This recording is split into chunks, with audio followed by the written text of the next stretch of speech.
கர்த்தர் உன் இருதயத்தின் வேண்டுதல்களை உனக்கு அருள் செய்வார். உங்களை பார்த்துட்டு ஆண்டவர் சொல்றார், என் மகனே, என் மகளே, உன் இருதயத்தில் ஒரு விண்ணப்பம் பண்ணி கொண்டே இருக்கிற, நான் அதை கவனித்து கொண்டே இருக்கிறேன், அது உனக்கு அருளி செய்யப்படும். வெளியில யாருக்குமே தெரியாது, வெளியில யாருமே அறிய மாட்டாங்க. உள்ளுக்குள்ள ஒரு காரியத்தை குறித்த விருப்பம், அதை இருதயத்தில் ஆண்டவரை நோக்கி விண்ணப்பம் பண்ணி கொண்டே இருக்கிற, நீ விரும்பி வேண்டிக் கொள்ளுகிற அந்த காரியம் உனக்கு அருளி செய்யப்படும்.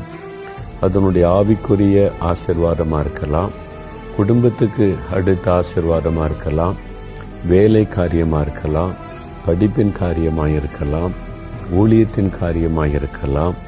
ஏதோ ஒரு காரியம் வெளியில யாருக்கிட்ட சொன்னாலும் புரியாது அவங்களுக்கு, ஆண்டவருக்கு தான் தெரியும் அப்படின்னு மனதில் அடிக்கடி அதை சொல்லி சொல்லி இருதயத்திலிருந்து அந்த விண்ணப்பம் எழும்பிக் கொண்டே இருக்கு.